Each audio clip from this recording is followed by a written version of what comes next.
하나님의 말씀 함께 봅니다. 구약성경 욥기 5장 1절부터 27절까지의 말씀, 저와 함께 교독합니다. 욥기 5장 1절부터 27절까지의 말씀, 제가 먼저 1절을 읽겠습니다. 너는 부르짖어 보라. 네게 응답할 자가 있겠느냐? 거룩한 자 중에 네가 누구에게로 향하겠느냐?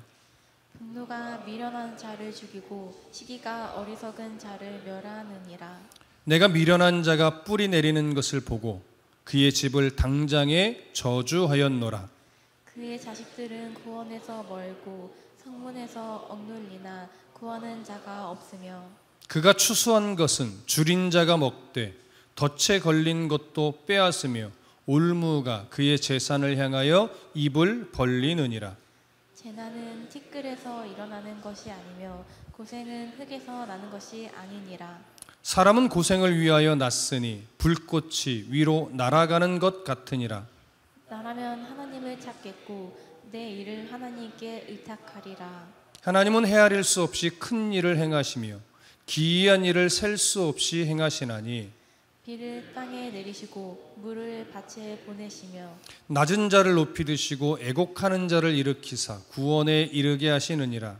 하나님은 교활한 자의 계교를 꺾으사 그들의 손이 성공하지 못하게 하시며, 지혜로운 자가 자기의 계략에 빠지게 하시며 간교한 자의 계략을 무너뜨리심으로 그들은 낮에도 어두움을 만나고 대낮에도 더듬기를 밤과 같이 하느니라.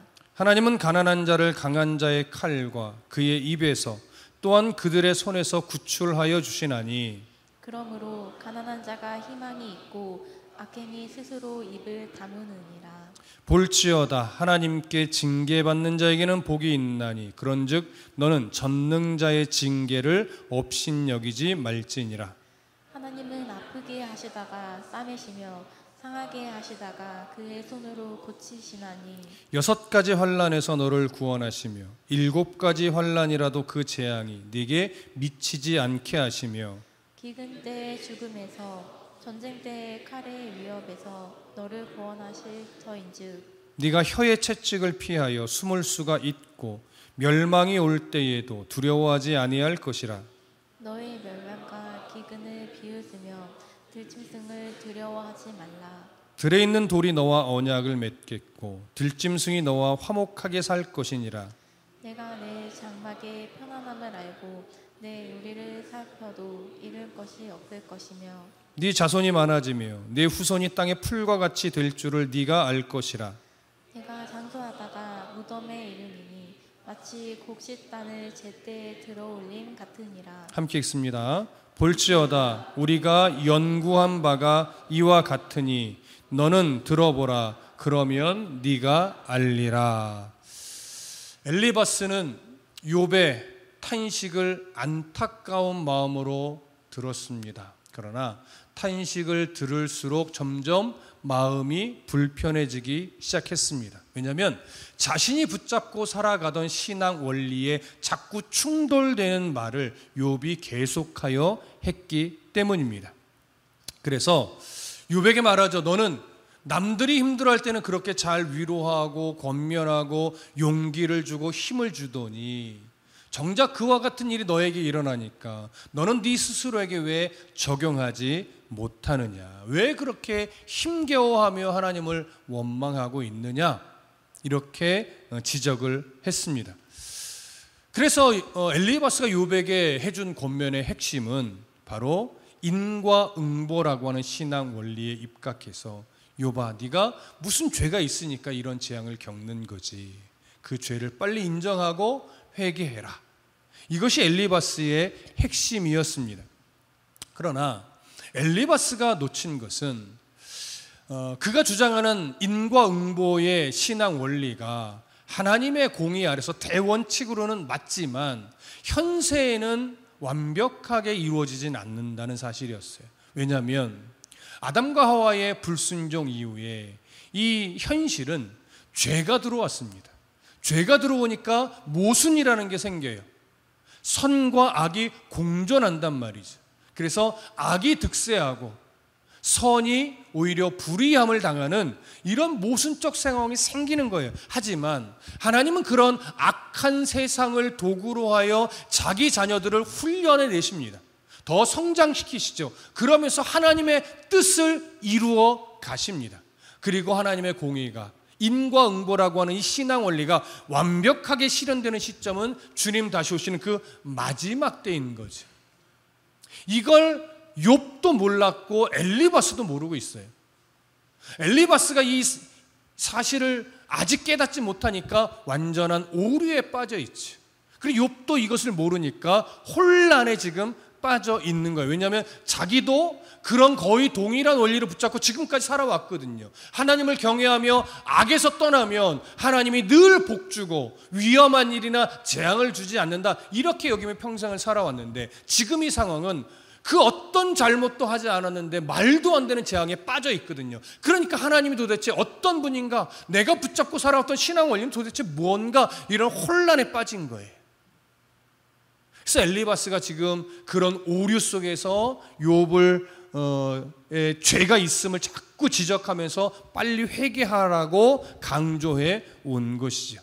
이제 5장에서는요 4장에서 주장했던 인과응보식의 신앙 원리를 더 고수하면서 더 단호한 어조로 욥의 잘못을 지적합니다. 오늘 그 부분을 살펴볼 거예요. 자, 1절부터 7절까지 다시 한번 읽겠습니다. 5장 1절부터 7절 시작. 너는 부르짖어 보라. 네게 응답할 자가 있겠느냐? 거룩한 자 중에 네가 누구에게로 향하겠느냐? 분노가 미련한 자를 죽이고 시기가 어리석은 자를 멸하느니라. 내가 미련한 자가 뿌리 내리는 것을 보고 그의 집을 당장에 저주하였노라. 그의 자식들은 구원에서 멀고 성문에서 억눌리나 구하는 자가 없으며 그가 추수한 것은 줄인 자가 먹되 덫에 걸린 것도 빼앗으며 올무가 그의 재산을 향하여 입을 벌리느니라.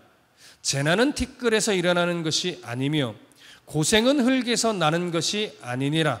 사람은 고생을 위하여 났으니 불꽃이 위로 날아가는 것 같으니라. 자, 지금 이 구절은 악한 자들에게 고난은 필연적으로 오게 되어 있다라고 하는 사실을 강조하며 이야기를 하는 겁니다.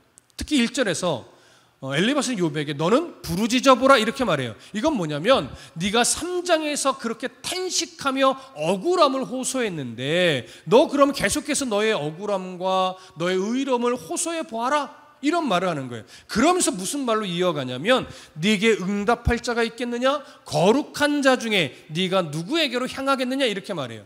여기 거룩한 자라고 하는 것은 천사들을 의미합니다.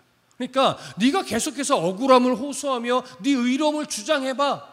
과연 어떤 천사가 너의 탄식에 귀를 기울여주며 너에게로 시선을 돌려주겠느냐? 없다는 거예요. 그럼 왜 지금 엘리바스가 천사를 언급하느냐? 이 고대에는요 천사를 어떤 존재로 봤냐면 사람과 하나님 사이의 중재자로서 사람이 간구하는 것을 하나님께 전달해주는 중보자의 역할을 하는 자로 보았기 때문에 그래요. 그래서 네가 그렇게 부르짖어봐라. 어떤 천사도 너의 부르짖음을 하나님께 전달해주지 않을 거라는 거예요. 그러니까 이 주장에는 이미 어떤 전제가 깔려 있냐면 욥이 지금 회개하지 않는 이상, 잘못을 시인하지 않는 이상 너는 이미 불의한 자야. 그러니까 천사들이, 거룩한 천사들이 너의 이미 불의한 자가 된 너의 기도를 들어서 하나님께 전달해 줄 리가 없다는 거지. 그래서 욥을 이미 부정한 자로 그냥 전제하고 말을 하는 거예요. 그래서 엘리바스가 2절에서 이렇게 주장을 합니다. 분노가 미련한 자를 죽이고 시기가 어리석은 자를 멸하느니라. 지금 욥을 어떻게 바라보고 있냐면 욥의 이 탄식에 있는 내용들을 어리석은 자의 분노로 보는 것이고 악한 자의 시기로 보는 거예요. 그러니까 이미 욥을 어리석은 자며 악한 자로 정해버렸죠. 그러니까 욥의 탄식은 그렇게 어리석은 자의 분노이고 악한 자의 시기로 한 말이니 그 말은 너를 죽이는, 너를 멸망시키는 요인이 되어버렸다. 이미 너는 어리석은 말을 내뱉었다. 이렇게 강조하는 거예요. 그래서 이어지는 말에 뭐라고 했냐면 내가 미련한 자가 뿌리를 내리는 것을 보고 그의 집을 당장에 저주하였노라 이렇게 말해요. 이 말은요 어떤 의미냐면 그래 네가 죄 없이 지금 재앙을 받는다 라는 말도 하고 악한 자가 마치 벌을 안 받는 것처럼도 말을 하고 있는데 나도 주변에서 봤다. 악한 자가 잘 되고 있는 것을 봤다. 그런데 그때마다 내가 악한 자를 뭐 했다고 해요? 저주했다고 해요. 여러분 이게 무슨 의미로 보이세요? 악한 자가 잠시 뭐 잘 되는 것처럼 보이지 내가 그때마다 하나님께 저주를 했거든 기도로. 그럼 여기에 뭐가 있는 거예요? 내가 악한 자를 저주할 때마다 하나님 그 기도를 들으시고 악한 자를 뭐하게 해줬다? 멸망하게 해줬다는 거예요. 그러니까 하나님은 끝까지 자기 편인 거예요. 자기가 저주하면 하나님이 들어주고 악한 자를 멸하게 해줬다. 그러니까 이것은 뭘 자꾸 뒷받침하는 거예요? 인과응보식의 자기 신앙 원리를 뒷받침하도록 이 주장들을 지금 더 단단하게 하고 있는 거예요. 그러면서 이제 4절과 5절에서요 악한 자의 자손들에 대한 언급을 하거든요. 이 말이요 지금 욥의 마음을 더 깊은 상처를 내요. 4절 5절 다 같이 보실까요? 4절 5절 함께 읽어봅니다. 시작. 그의 자식들은 구원에서 멀고 성문에서 억눌리나 구하는 자가 없으며 그가 추수한 것은 줄인 자가 먹되 덫에 걸린 것도 빼앗으며 올무가 그의 재산을 향하여 입을 벌리느니라. 자, 악한 자의 자식들이 잘 되지 않는다는 거예요. 자, 4절에 그의 자식들은 구원에서 멀다고, 이거는 천국과 지옥의 의미의 구원을 말하는 것이 아니고요, 악한 자가 쌓아놓은 부귀 영화를 자식들이 전혀 누리지 못하게 된다는 거예요. 이런 차원에서 구원에서 멀다는 게, 이 번역을 약간 좀 애매하게 해놨어요. 그 다음에 또 뭐라고 말하자면 성문에서 억눌리나 구하는 자가 없으며라고 말하죠. 여기 성문은요 재판하는 자리로서의 성문을 말하는 거예요. 그래서 너의 그 악한 자의 자녀들은 재판장에서 억울하게 고소당해서 억울한 일을 당하게 될 텐데, 그럼에도 너의 자녀들을 도와주는 이들이, 변호해주는 이들이 하나도 없을 거라는 거예요. 그러니까 계속해서 악한 자의 자녀들은 억울한 일을 당하게 된다는 거죠. 그 다음에 5절에 보니까 그가 추수한 것은 줄인 자가 먹는데요. 이건 뭐냐면 악한 자의 자녀들은 열심히 농사를 지었음에도 불구하고 그 소산을 먹지 못하게 된다는 거예요. 그 다음에 이어지는 덫에 걸린 것도 빼앗으면 이렇게 됐죠. 이건 번역을 좀 잘못했어요. 여기 덫이라고 번역했는데 이건 가시나무라고 번역을 해야 돼요. 가시나무로 이렇게 가시나무로 둘러 쳐놓은 것도 먹지 못한다는 거예요. 그러니까 이건 어떤 상황이냐면, 당시 농사 문화를 알아야 되는데, 그 고대에는요 들판에서 곡식이 다 자라서 추수를 하잖아요.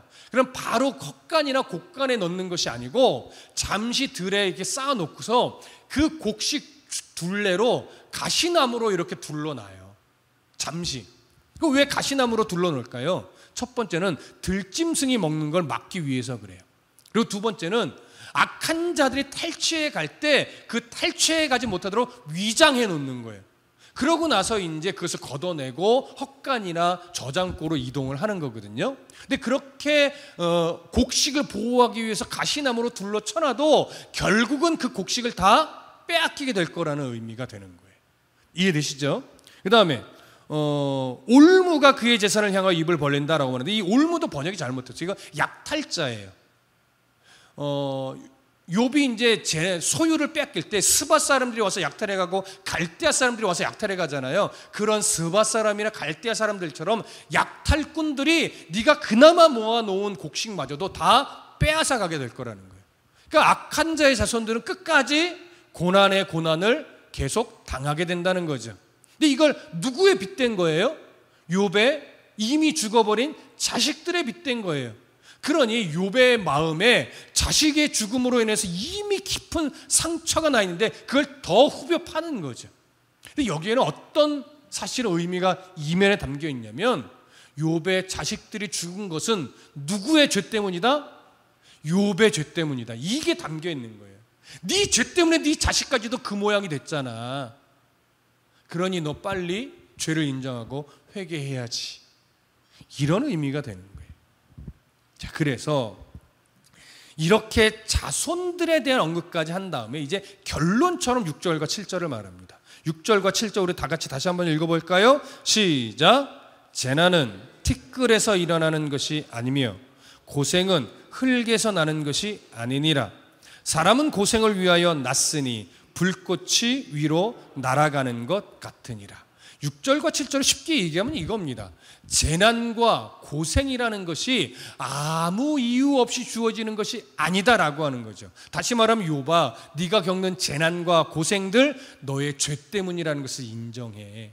봐라, 나무를 태우면 불꽃이 위로 올라가는 것이 너무나 당연한 것 아니냐? 그러니 악한 자가 죄를 지으면 하나님이 재앙을 내리고 고생을 하게 하나님이 대가를 치르도록 내리는 것은 너무나 당연한 거야. 그러니 너 빨리 죄를 인정하고 하나님 앞에 회개하라. 이 말을 하는 거예요. 그럼 여기서 이제 한 가지 정리하고 이어갑시다. 지금 욥을 아주 신랄하게 지금 정죄를 하고 있는데, 죄를 시인하라고 계속 강조하고 있는데, 이렇게 욥을 향해서 강조하는 엘리바스의 진짜 마음은 뭘까요? 그의 죄에 대한 어떤 지적이 목표일까요? 아직은 아닙니다. 아직 이 엘리바스의 마음은요, 욥을 향한 안타까움을 아직은 갖고 있어요. 뒤로 가면서 그게 점차 사라지는데 아직은 욥이 빨리 회복하게 돕고 싶은 거예요. 근데 그 엘리바스의 시선에서 욥이 다시금 옛날의 그 부귀영화를 회복하는 방법이 뭐예요? 뭐밖에 없어요? 죄를 시인하고 회개하는 것밖에 답이 없다라고 엘리바스는 굳게 믿고 있는 거예요. 그래서 욥이 회복하려면 그 방법밖에 없으니까 더 신랄하게 죄를 지적해줘야 되겠다. 죄를 인정하게 만들어줘야 되겠다. 이렇게 생각을 하고 단호하게 뭐가 잘못된 것인지, 물론 무슨 죄인지는 지적을 못해요. 왜? 자기도 모르니까. 하지만 죄가 있음을 더 신랄하게 단호하게 강조를 해서 욥에게 말하는 거죠. 하지만 이 엘리바스의 마음을 욥은 인정합니까? 인정하지 않습니까? 인정하지 않아요. 받아들이지 않아요. 왜요?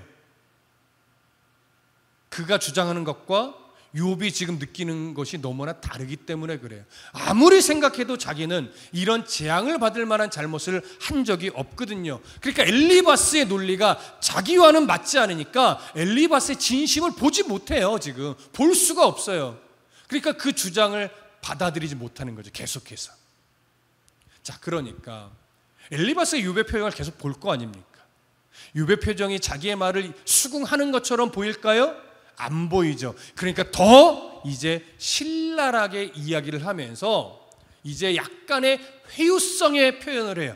물론 진심이 담겨있는 회유성의 표현이에요. 8절부터 16절 함께 볼까요? 8절부터 16절 함께 읽습니다. 시작. 나라면 하나님을 찾겠고 내 일을 하나님께 의탁하리라. 하나님은 헤아릴 수 없이 큰 일을 행하시며 기이한 일을 셀 수 없이 행하시나니 비를 땅에 내리시고 물을 밭에 보내시며 낮은 자를 높이 드시고 애곡하는 자를 일으키사 구원에 이르게 하시느니라. 하나님은 교활한 자의 계교를 꺾으사 그들의 손이 성공하지 못하게 하시며 지혜로운 자가 자기의 계략에 빠지게 하시며 간교한 자의 계략을 무너뜨리심으로 그들은 낮에도 어두움을 만나고 대낮에도 더듬기를 밤과 같이 하느니라.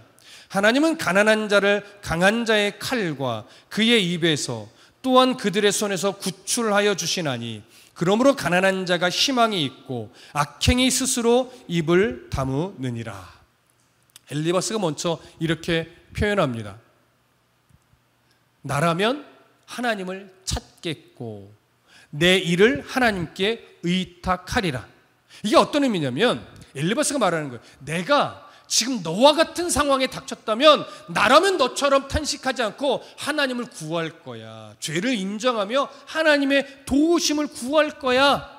하나님께 모든 걸 의탁할 거야. 이렇게 말해요. 여러분, 물론 엘리바스의 나름 진심이기는 해요.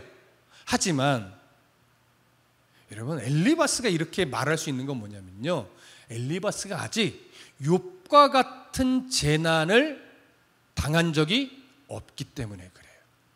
그러니까 자기라면 충분히 그렇게 할 것 같은 거예요. 근데 욥과 같은 재앙을 당해본 적이 없거든요. 그러니까 이렇게 말하면서 은근슬쩍 자기의 신앙이 욥보다 더 좋다라고 하는 느낌을 담아놨어요.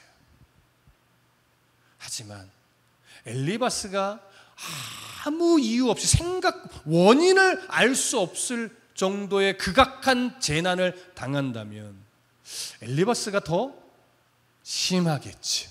그렇죠? 자, 그럼에도 엘리바스가 나라면 하나님을 찾겠다고 말한 이유를 이제 이야기를 하는데, 그게 뭐냐면 하나님은 사람이 감히 헤아릴 수 없을 만큼 위대한 일을 행하시는 분이라는 거예요. 그 다음에 기이한 일을 셀 수 없을 만큼 일으키시는 전능하신 하나님이기 때문에 그렇다는 거예요.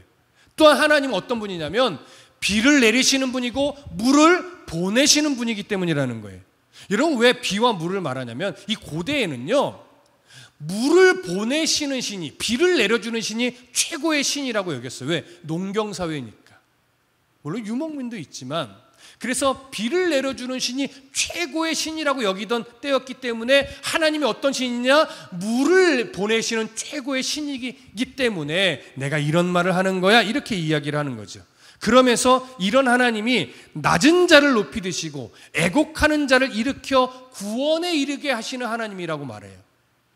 쉽게 얘기하면, 욥아, 네가 겸손히 죄를 인정하고 회개만 한다면 하나님은 다시 너를 엄청나게 회복시켜 주실 거야.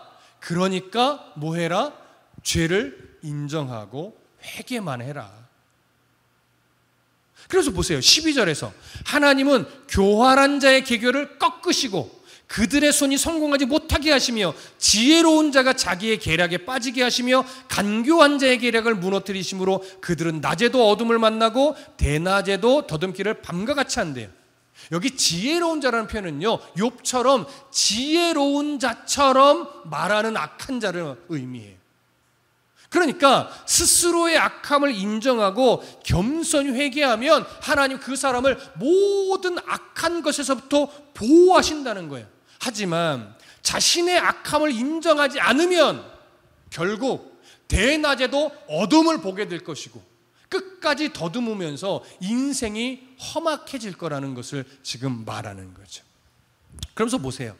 15절과 16절에 이렇게 연결을 합니다. 하나님은 가난한 자를 강한 자의 칼과 그의 입에서 또한 그들의 손에서 구출하여 주시나니 그러므로 가난한 자가 희망이 있고 악행이 스스로 입을 다무느니라. 가난한 자가 희망이 있대요. 다시 말하면 욥아, 너 아직 희망이 있어. 어떻게 하면 희망이 있는 거예요? 죄를 인정하기만 해. 그리고 회개하기만 해. 그러면 하나님이 다시 너를 회복시킨다니까. 너 아직 희망이 있어. 너 끝 아니야. 회개만 해라.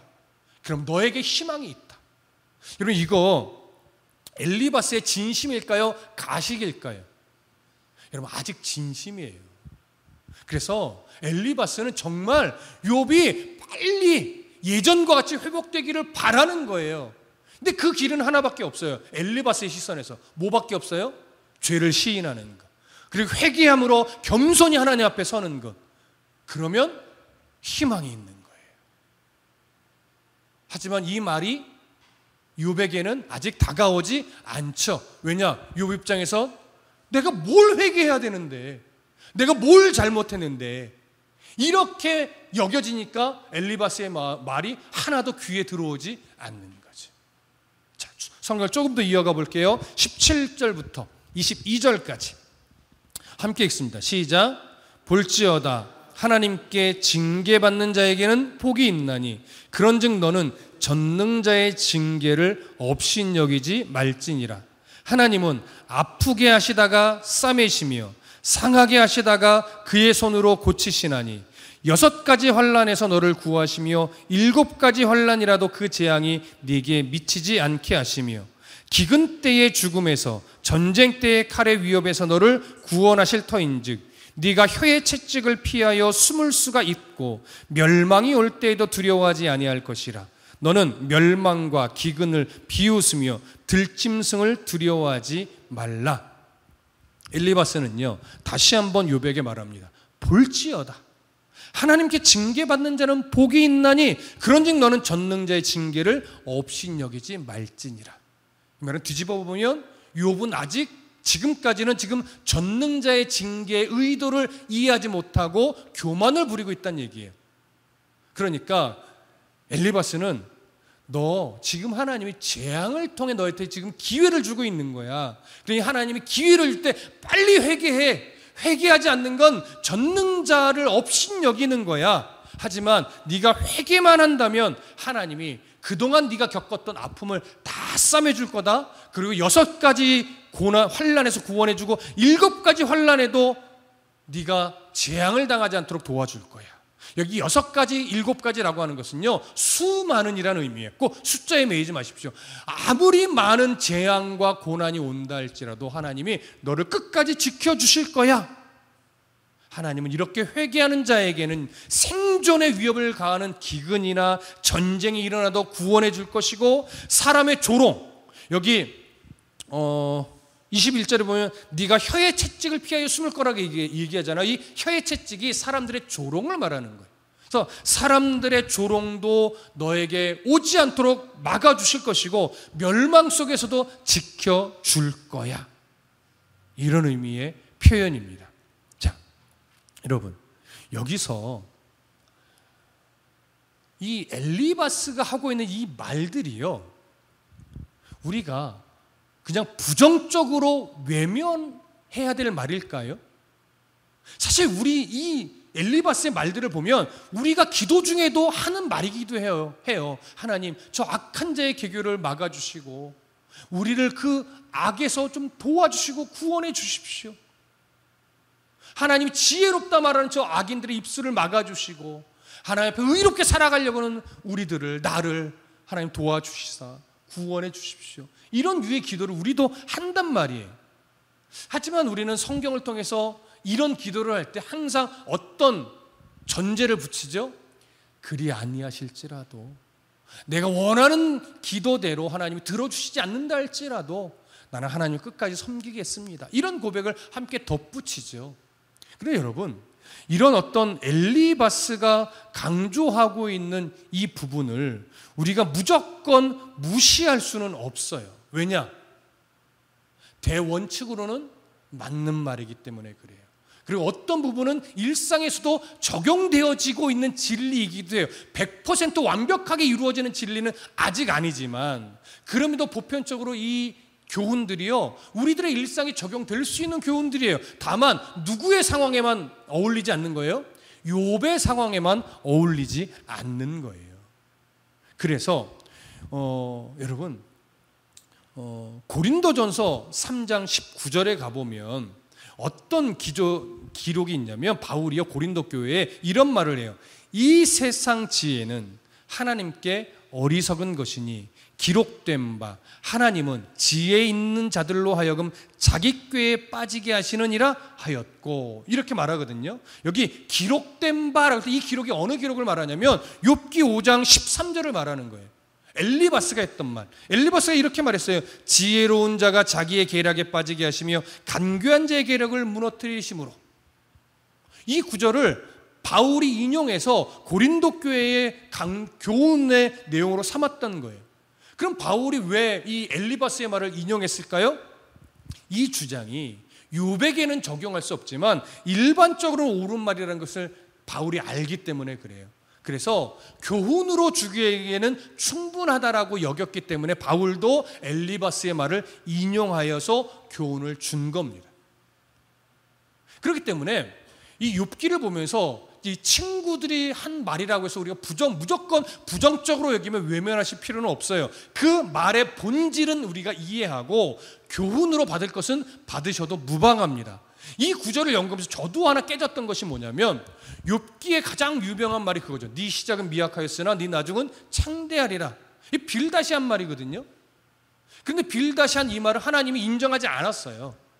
근데 우리는 그것을 헤아리지 않고 그냥 무조건 사업장의 액자로 주로 많이 쓰는 말이죠. 하지만 그래서 저는 그 구절을 액자로 쓰는 것은 잘못됐다 이렇게만 여기는 입장이었거든요. 그런데 조금은 이제 바뀌었어요. 쓸 수는 있다. 하지만 무작정 쓰는 것이 아니고 그 인생의 미학 하나 나중은 창대의 그 창대를 꼭 사업적 창대로만 보는 것은 안 돼요. 그건 틀린 거예요. 하지만 그리스도인의 창대는 어떤 의미의 창대예요? 단순하게 잘 되는 창대가 아니라 나를 통해 하나님의 뜻을 이루고 하나님이 나와 동행해 주시고 하나님이 나를 고난 중에서도 하나님의 뜻을 이루는 도구로 사용한다면 그것이 창대죠. 내가 하나님과 동행하지 않을 때는 참 미약한 인생이었지만 내가 하나님과 동행하게 되면 나의 인생이 하나님 손에 붙들린 인생이 되기 때문에 그것이 이미 창대함이다 라고 하는 의미로 그 구절을 쓴다면 그건 괜찮아요. 이해되시죠? 그래서 친구들이 했던 하나님이 인정하지 않은 표현이라 할지라도 그것이 본질적으로 어떤 의미인지를 이해하고 바르게 적용하면 얼마든지 교훈의 의미로 그 말들을 사용하셔도 됩니다. 이 기준은 이제 아시겠죠? 자, 그래서 우리는 이 구절을 통해서 그 부분까지 확인을 했습니다. 자, 성경을 조금 더 보시죠. 23절부터 27절까지 우리 함께 읽겠습니다. 23절부터 27절 시작. 들에 있는 돌이 너와 언약을 맺겠고 들짐승이 너와 화목하게 살 것이니라. 네가 네 장막의 평안함을 알고 네 우리를 살펴도 잃을 것이 없을 것이며 네 자손이 많아지며 네 후손이 땅의 풀과 같이 될 줄을 네가 알 것이라. 네가 장수하다가 무덤에 이르리니 마치 곡식단을 제때에 들어올림 같으니라. 볼지어다 우리가 연구한 바가 이와 같으니 너는 들어보라. 그러면 네가 알리라. 자, 엘리바스는 욥이 회개하기만 하면 이렇게 좋은 일들이 일어날 거야 라고 하면서 이야기를 전개해 가요. 들에 있는 돌이 너와 언약을 맺겠고 들짐승이 너와 화목하게 살 것이래. 이 구절은 농사와 관련된 내용입니다. 그럼 들짐승과 화목하게 된다는 건 어떤 의미겠습니까? 당시 들짐승은 농사를 망치는 요인 중에 하나였죠. 근데 그 들짐승들이 너의 농사를 망치지 않고 오히려 네 농사를 지켜줄 거야 이런 의미가 돼요. 근데 앞에 돌과 언약을 맺는다는 건 어떤 의미일까요? 돌과 이게요, 농사법을 알아야 돼요. 우리나라 농사법은 돌을 다 골라내잖아요. 그래서 땅을 옥토처럼 이렇게 개간을 한 다음에 씨를 뿌리고 농사를 짓잖아요. 근데 이스라엘은요 그렇지 않아요. 이스라엘은 일단 땅에 돌이 많아요. 근데 뭐가 부족할까요? 비가 잘 안 와요. 물이 부족해요.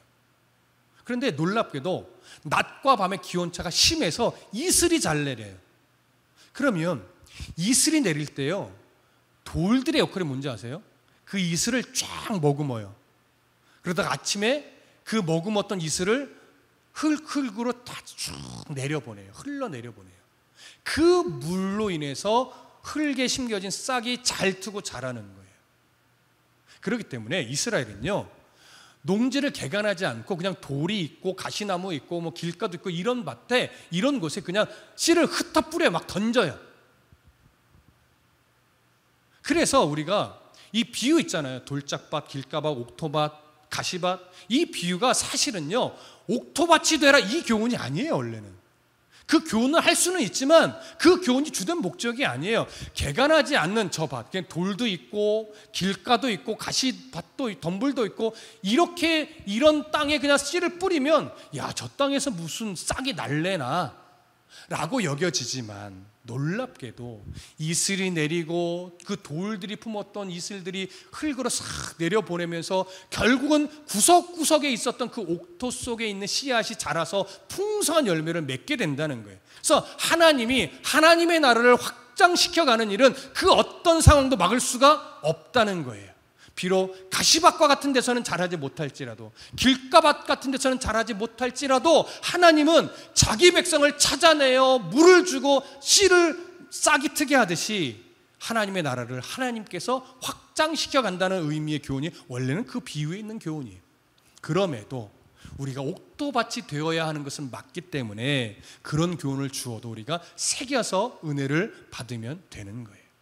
그런 이유로 돌과 언약을 맺는다는 거예요. 그래서 다시 말하면 돌과 언약을 맺는 건 어떤 의미예요? 그 돌들이 그 이슬을 잘 머금어서 다시 땅에 흘려보냄으로 말미암아 너의 농사가 잘 되도록 도와줄 거라는 거죠. 그래서 돌들마저도 너의 농사를 도와준다는 아주 고급스러운 표현이 돌과 언약을 맺는다는 의미의 표현입니다. 자, 이해되시죠? 자, 그와 함께 24절은 네가 네 장막의 평안함을 알고 네 우리를 살펴도 잃은 것이 없을 것이라고 하는데, 이건 어떤 의미냐면 삶의 거처에 나쁜 일이 일어나지 않게 된다는 얘기예요. 그리고 25절, 네 자손이 많아지면 네 후손이 땅의 풀과 같이 될 줄을 네가 알 것이라. 이건 후손에 대한 번성을 말하는데 자손이 번성할 것이고 그 자손이 아주 풍요를 누리며 살게 될 것이라는 의미예요. 그 다음에 26절, 네가 장수하다가 무덤에 이르리니 마치 곡식단을 제때에 들어 올림 같을 것이다.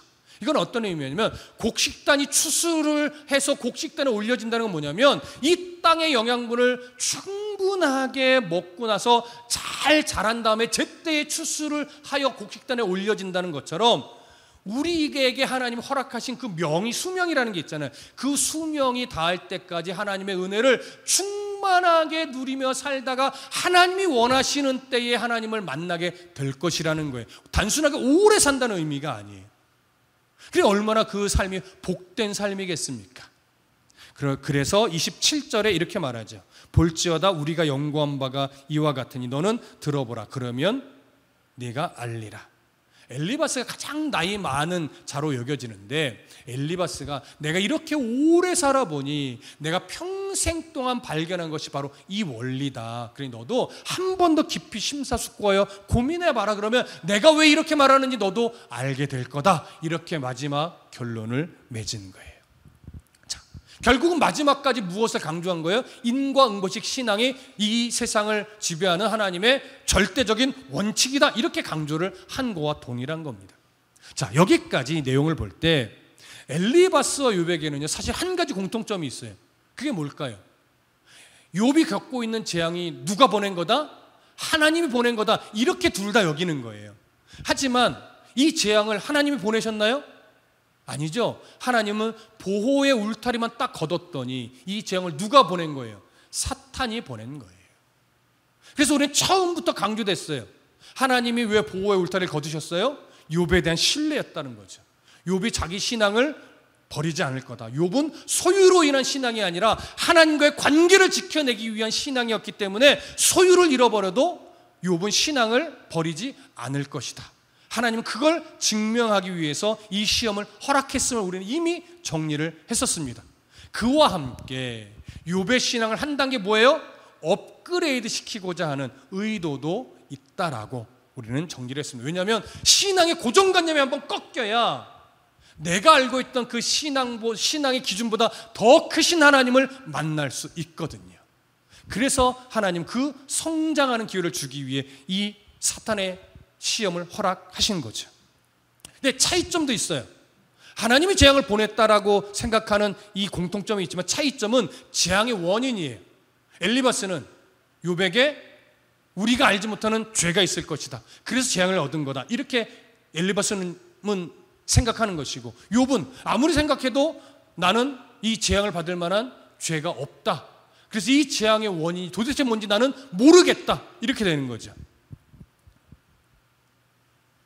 결국 욥이든 엘리바스든 아직 하나님의 이 공의가 분명하지만 인과응보식 원리가 하나님의 공의에 입각한 신앙 원리가 맞지만 아직 이 세상에 모순이 존재하는 죄와 선이 같이 함께 있는 이 세상에서는 완벽하게 하나님의 공의가 실현되지 않는다라고 하는 이 사실을 둘 다 모르다 보니까 욥은 혼란에 빠진 것이고 엘리바스는 오류에 빠지게 된 것이죠.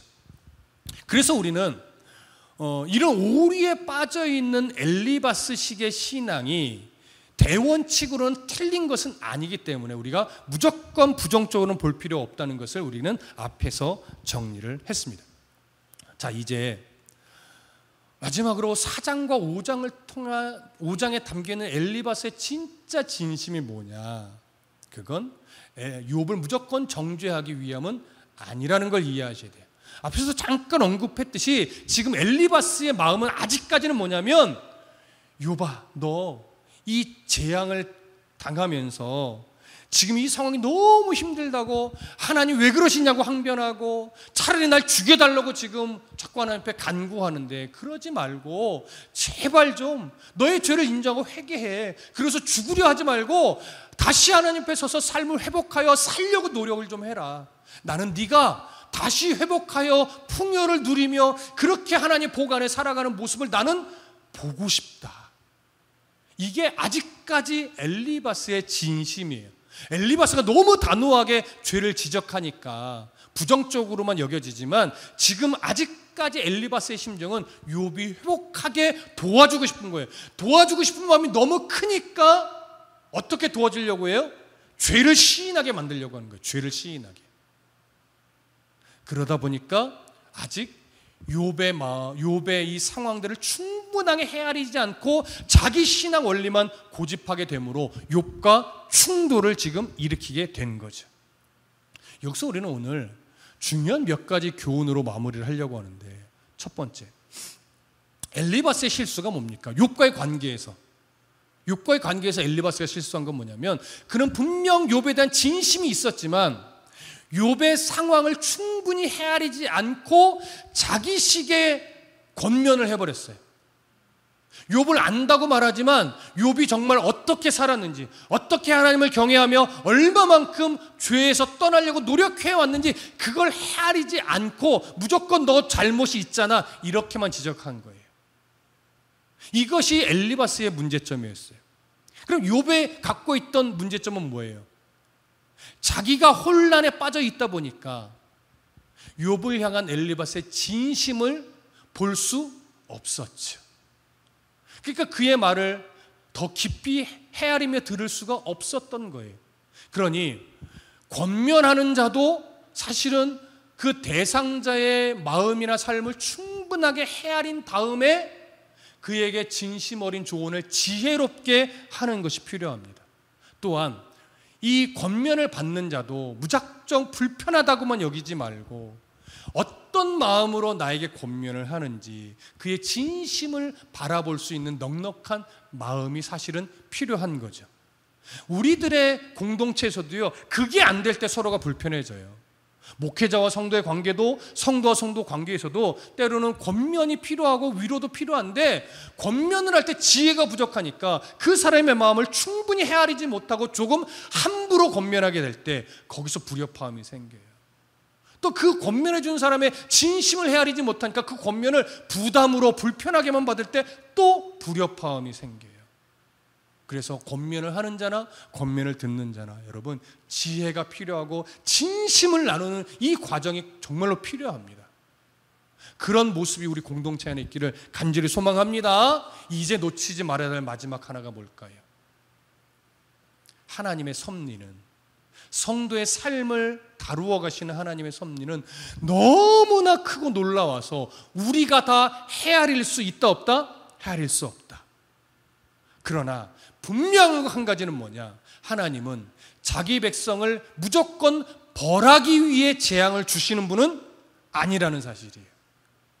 하나님은 우리의 아버지 되시기 때문에 하나님이 우리의 인생을 훈련하고 다듬어가고 연단해 가실 때는요, 언제나 성숙과 성장과 회복을 위해서 주시는 것이지, 단순하게 너 잘못했지 라고 한 벌로서 우리를 징계하시는 적은 없다는 사실이에요. 그러니 여러분, 정말로 도무지 상황이 이해가 안 될 때, 도대체 하나님의 이 의도가 납득이 안 될 때, 이해가 안 될 때 우리가 할 수 있는 방법은 하나입니다. 기다리며 견디는 거죠. 그런데요, 중요한 게 있어요. 여러분, 너무나 답답해서 눈물이 날 때 주 앞에 나와 우셔야 돼요. 울지 말라가 아니에요. 주 앞에 나와 예배의 자리에서, 기도의 자리에서 우셔야 돼요. 그래야 하나님의 마음을 빨리 느낄 수 있어요. 그 답답함을 탄식하며 토로할 수 있어요. 그런데 하나님의 마음 밖에서 탄식하지 마셔야 돼요. 하나님의 마음 안에서, 예배의 자리에서, 기도의 자리에서 하나님 앞에 탄식하세요. 때로는 원망도 하세요. 그것이 주님 안에서 할 때 주님은요, 모든 것을 다 듣고 사람은 헤아릴 수 없는 그것까지도 하나님은 헤아리시며 끝내 그 인내와 고난의 시간이 어느 정도 찼을 때 우리의 마음 한켠에 하나님의 마음이 비로소 느껴지기 시작하는 그 순간이 옵니다. 그때까지 하나님은 크고 위대하셔서 우리가 그 하나님을 다 헤아릴 수 없는 연약한 존재라는 것만 인정하시고, 울더라도 하나님 안에서 오십시오. 탄식하더라도 하나님 안에서 탄식하십시오. 그럼 그 시간이 조금 더딜지 몰라도 끝내 하나님이 어떤 마음으로 우리에게 그 상황을 허락하셨는지 보게 될 겁니다. 그래서 전능하신 하나님을 인정하게 될 겁니다. 우리가 그 마음을 놓치면 엘리바스가 말했던 대로 때로는 우리가 연약하여 전능자의 징계를 업신여기게 되는, 엘리바스와 조금 다른 의미지만 우리도 전능자의 이 징계를 업신여기게 되는 실수를 범할 수 있으니 어떤 상황에도 하나님의 마음을 놓치지 않기 위해 주 안에서 많이 우시고 주 안에서 탄식하며 하나님의 마음을 바라보기 위해 끝까지 애쓰시는 그런 성도의 삶이 되어주시기를 간절히 소망하고 축복합니다. 기도하겠습니다.